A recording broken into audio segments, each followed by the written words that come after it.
Tonight on Reporting Scotland. After Phil Gormley's resignation demands that the independence of the Scottish Police Authority be guaranteed.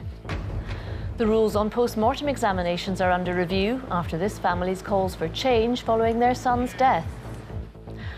Also on the programme, a woman affected by changes to the state pension age says she's being forced to sell her home. Campaigners say it's clear evidence of inequality. I'm probably what you call in financial difficulty, and I am one of the ones who have got to sell their house, sell their home.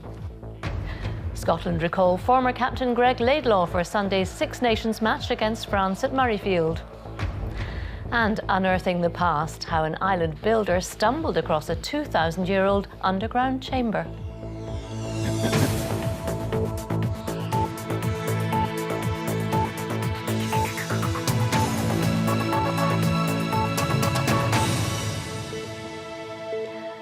Good evening. The Conservatives have demanded the independence of the Scottish Police Authority be guaranteed, with the chair appointed by Parliament and not the government.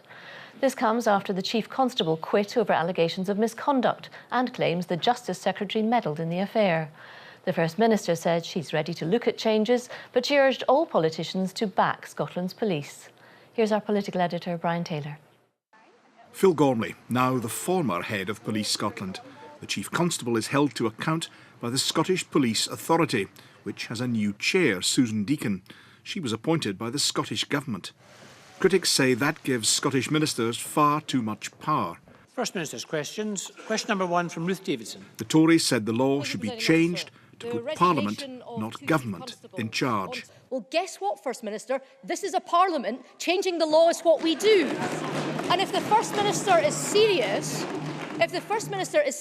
about strengthening the structure and oversight of the single police force, then having its chair appointed by Parliament and not at the grace of ministers, with or without a token person from the policing subcommittee there, is a good place to start.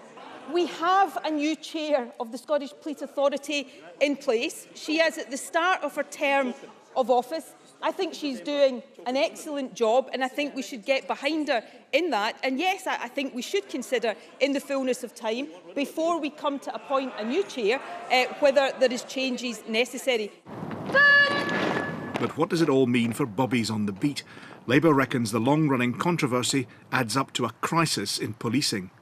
It's been gravely demoralising for all of those rank-and-file officers across Scotland who turn out every shift regardless. First Minister. Nicola Sturgeon conceded the row had been unhelpful, but she urged politicians to back the police. Support our police officers to continue to do the job they are doing so exceptionally well right now in keeping this country safe from crime. Next step, find a new Chief Constable, a job for the Scottish Police Authority.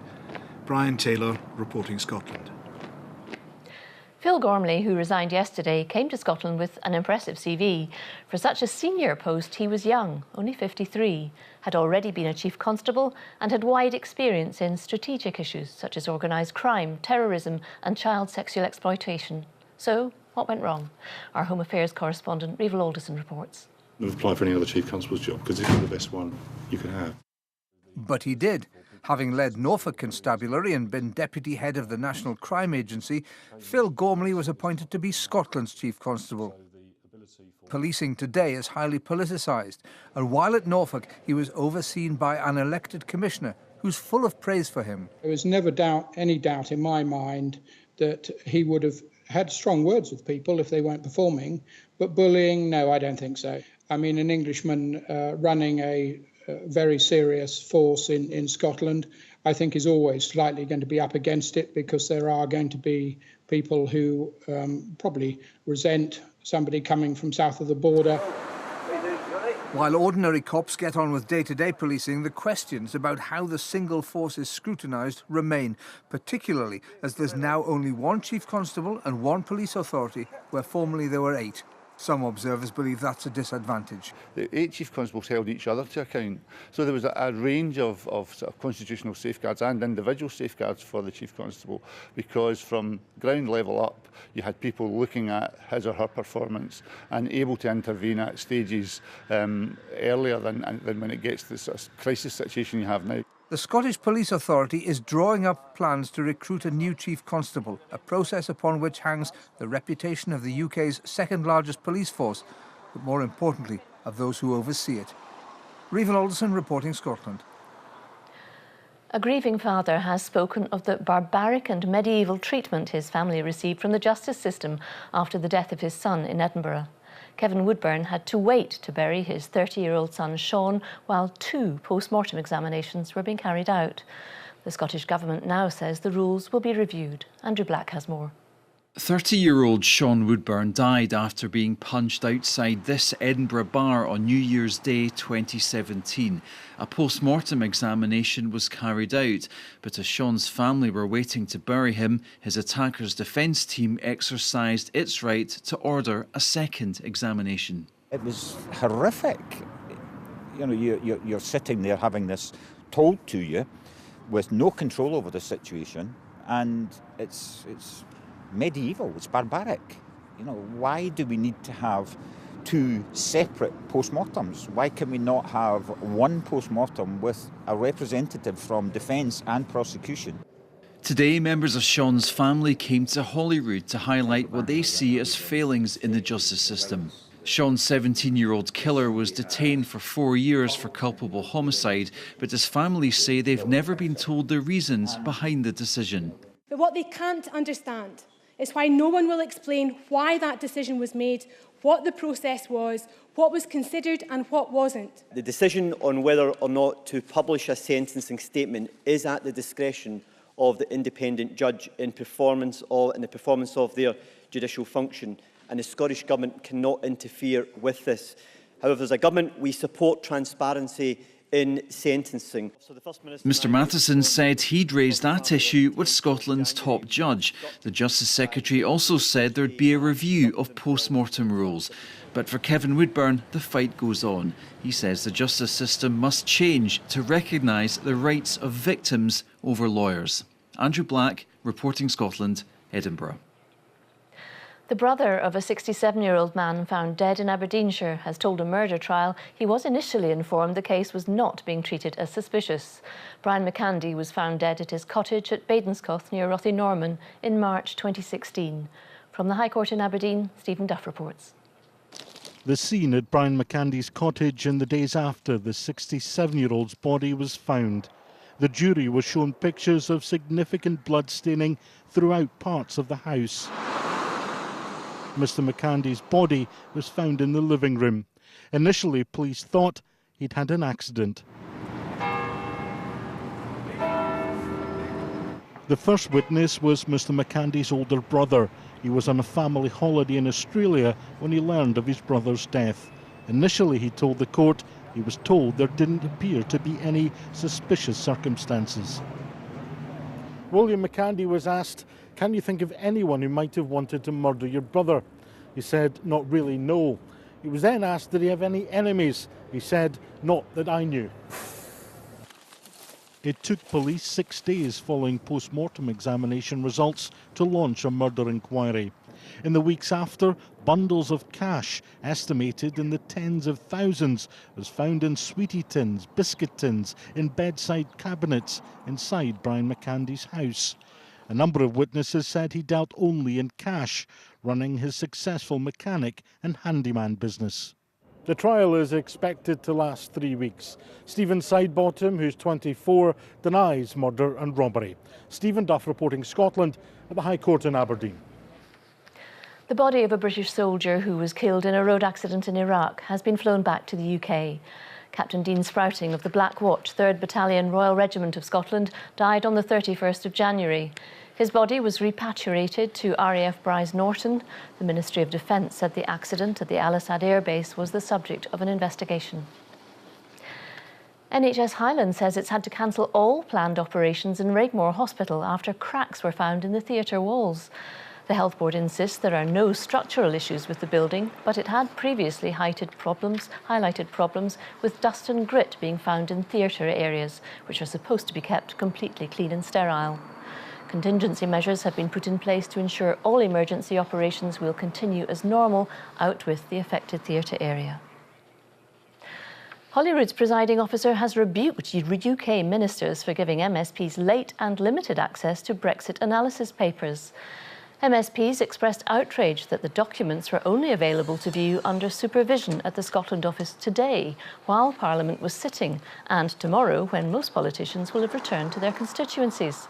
There was particular anger that MSPs weren't even informed about the papers' availability until after the first viewing session was over. I've since been told that of the small number of people who did manage to make it to this limited session this afternoon, many were only given the opportunity to look at even numbered pages, turning what is an insult into a farce. I agree that the arrangements put in place for MSPs to view the documents offer limited opportunity for scrutiny, and further that it is unhelpful to receive such late notice of those proposals. I trust that the UK Government will reflect on the arrangements that they have put in place. Tonight, the UK Government has said MSPs are welcome to view the documents at any point. A woman affected by changes to the state pension age says she's being forced to sell her home. The so-called WASPy women say it's clear evidence the inequality that women were born in the 1950s are facing as they struggle with the pension age going up from 60 to 66. UK government ministers say they're confident they're doing the right thing. In a week that's marked the centenary of some women gaining the vote, our political correspondent Andrew Kerr examines a modern campaign. It's the story of women born in the 1950s. They're now campaigners, women against state pension inequality. In Inverness, Christine Sewell leads the local branch. What we're really fighting for is some fair transitional arrangements for women born in the 1950s. That's women who got little or no notice that instead of getting their pensions at 60, they were going to have to wait up to 6 years before they got it. In 1995, the Conservative government said the pension age would be equalised by this decade. But in 2011, that timetable was accelerated to 66 by 2020. For people like Ellen Lindsay and many others, there appears to have been little notification. I don't actually remember getting a letter at any point. Like some of my colleagues, I made life decisions that may have been different. I may have gone different ways. And for someone like Liz Miller, those different decisions could have been crucial. I've run out of my savings. I'm probably what you call in financial difficulty, and I am one of the ones who have got to sell their house, sell their home, to cover the costs until I reach pensionable age in 2020 now. So the campaigning continues with the women here in Inverness joining forces with thousands of others across Scotland.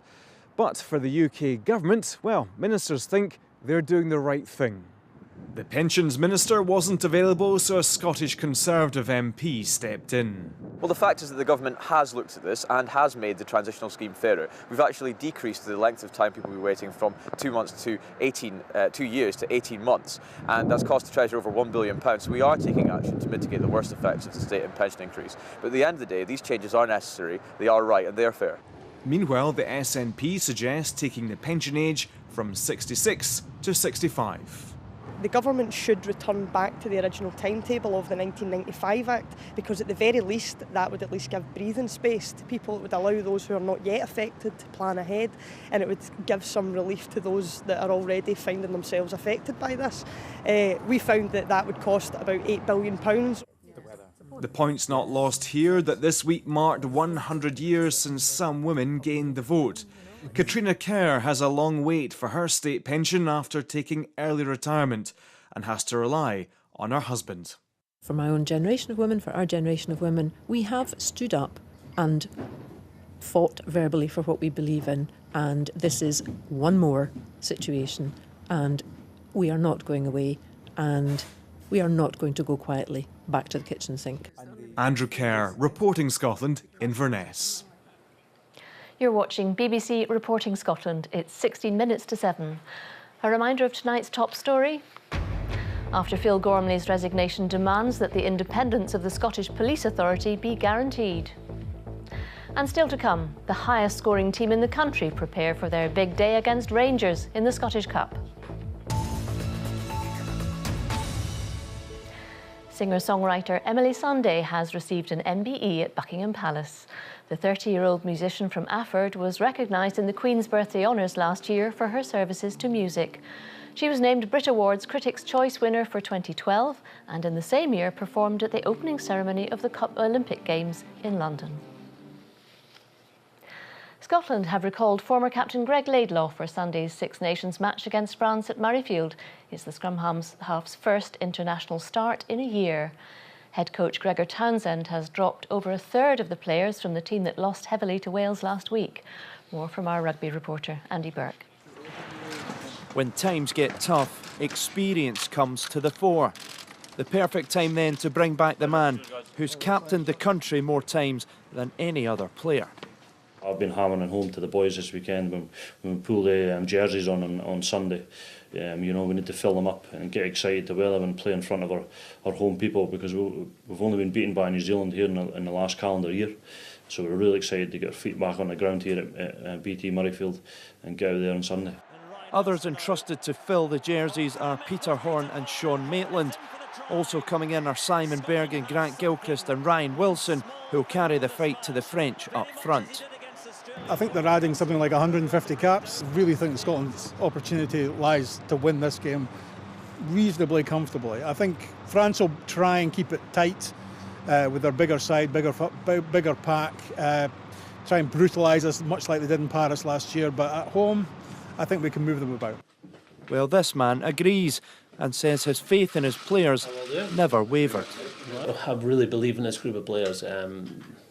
We underperformed. It happens every now and again. You don't want it to happen, and you think hard about why it happened, and you go to a lot of measures to make sure it doesn't happen again. But this group is an excellent group of players that have shown that over the last year, and our focus is on France. There's advantage to Wales. Penalty coming. Try coming. Halfpenny, and Wales are roaring towards victory here. After the Cardiff calamity, Scotland's margin for error in the Six Nations is gone. The fans will come here hoping to see a Scotland victory against France to prove that the recent revival is not just another false dawn. Andy Burke reporting Scotland, Murrayfield. Well, on to football, and they've scored more goals than any other team in the country, but Ayr United will still be the underdogs in their Scottish Cup fifth round tie this weekend. They play Rangers for a place in the last 8 of the competition on Sunday. David Curry's been watching the League One side prepare for their big day. The fine art of goal scoring, Ayr United style. Hi, I'm Lon Shankland and I've scored 20 goals this season so far. I'm Craig Moore and I've scored 21 goals this season. Michael Moffat, 11 goals. Play centre mid sometimes, so. In total, the honest men have found the back of the net 95 times so far this season, making them by far the country's top scorers. The manager likes to go attacking, especially in the league. He's usually got 2 strikers and 2 wingers, so we are pretty attacking and we're pretty open at times, so I think that's why there's goals galore in our games most of the time. Now on Sunday here at Somerset Park, the hot shots of Ayr United get to test their firepower against one of Scottish football's big guns. Back with James Tavernier! Rangers are third in the Premiership and haven't lost to United since 1975. They're still talking about that in Ayr to this Rangers day. were going to come back. Rangers won the treble that year. You know, to beat Rangers 3-0 in a year when they won the treble was a tremendous achievement. It would be an even bigger achievement for the class of 2018 to knock Rangers out of the Scottish Cup. Ayer's capable of beating anybody at Somerset, particularly we take part, and you're getting Rangers at a good time because they don't seem to string 4 or 5 results in a row, Rangers these days. They can maybe string 2 or 3 wins, but they've been finding it hard to be successful running maybe 8-9 games in a row. Goals win games, of course, but Ayer's goalkeeper might need to have the game of his life if the League One side are to reach the last 8 of the Cup. David Curry, reporting Scotland, Ayr. You're never too old to take some exercise. That's the message from the Care Inspectorate, which wants to see residents in care homes encouraged to move more. It says boosting their mobility can boost their mood too. Aileen Clark reports. Is that my strap? Bob Storier is 87 and was diagnosed with Alzheimer's several years ago now. But since coming into this care home in Motherwell, a concerted effort to revisit his glory days when he played football for Airdrie, well, that seems to really have brightened up his outlook. It was a great time. I played 2 and 3 times a week, you know. You must have been a fit man. I trained very hard. I had to. I wasn't the fastest, and I had to sprint and train hard in the sprints. He's even been back to his old club, where in the 1950s he was scoring hat-tricks. Bob's son says it's managed to re-engage his dad with his life then and now. Oh, absolutely.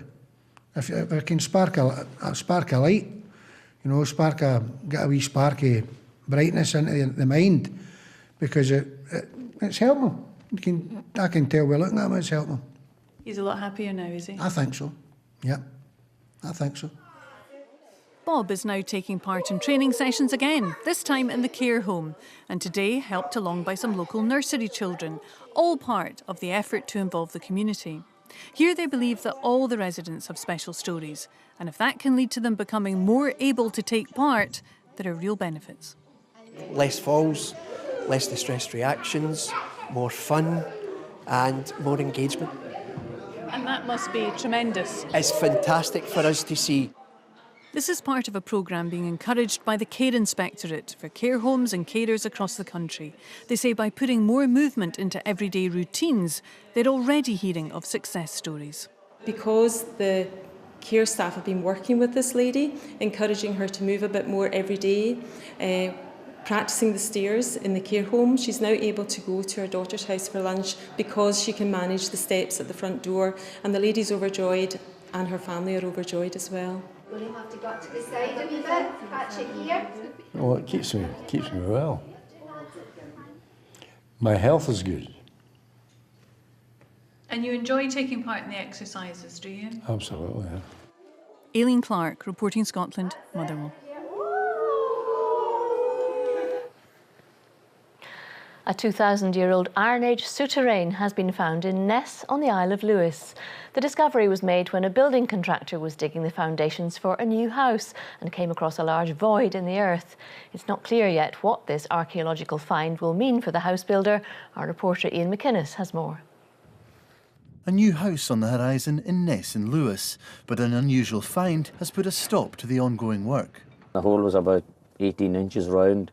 Stone beside it, I pulled the stone away and it looked like a stone sort of roof was caving in.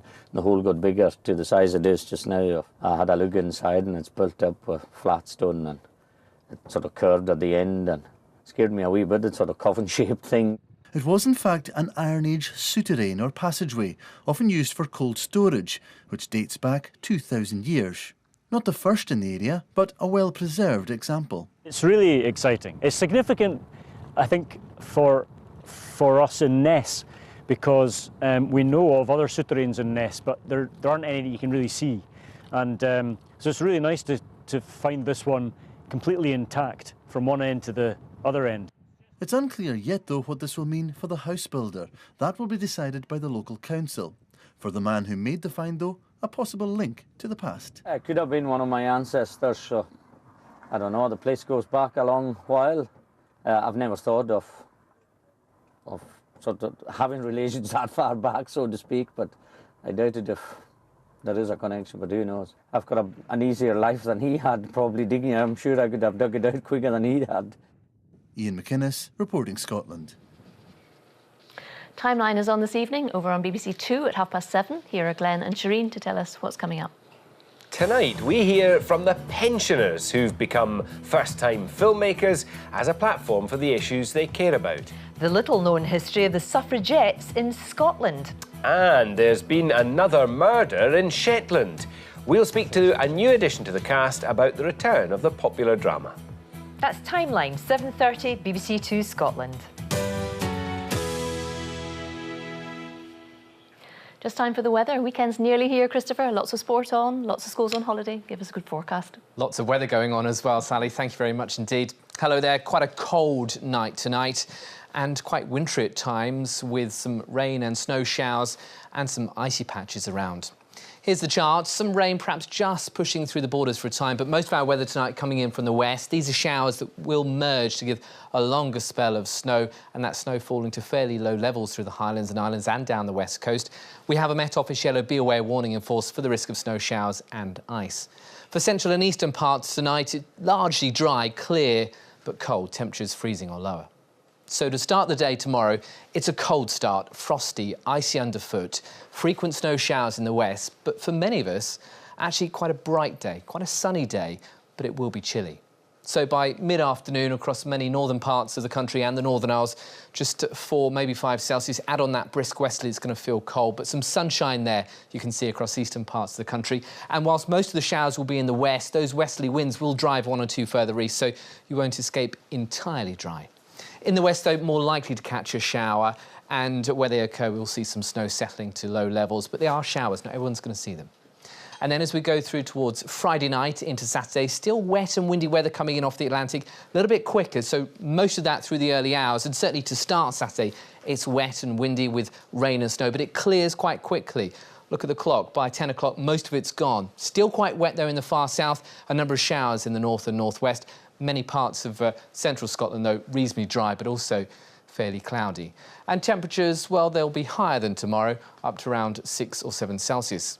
But the temperatures then take a tumble for the second half of the weekend on Sunday, with cold air coming in from the west or northwest. So there will be some sunshine around, and once again, a number of wintry showers, these most likely in the west. The best of the driest weather will be found further east, but once again, it will be cold. Temperatures by mid-afternoon, just 2 or 3 degrees. That's the forecast for now. Thank you very much, Christopher. Now, a reminder of tonight's main news. The Conservatives have demanded the independence of the Scottish Police Authority be guaranteed with a chair appointed by Parliament. This comes after the Chief Constable quit over allegations of misconduct and claims the Justice Secretary meddled in the affair. And interest rates have been held at 0.5%, but there's speculation the next rise could come as soon as May. The Bank of England has signalled that rates could rise earlier and faster than it thought 3 months ago, with the global economy expanding at its fastest pace in 7 years. And that's all from Reporting Scotland for now. I'll be back with the headlines at 8 and the late bulletin just after the 10 o'clock news. From all of us here, have a very good evening.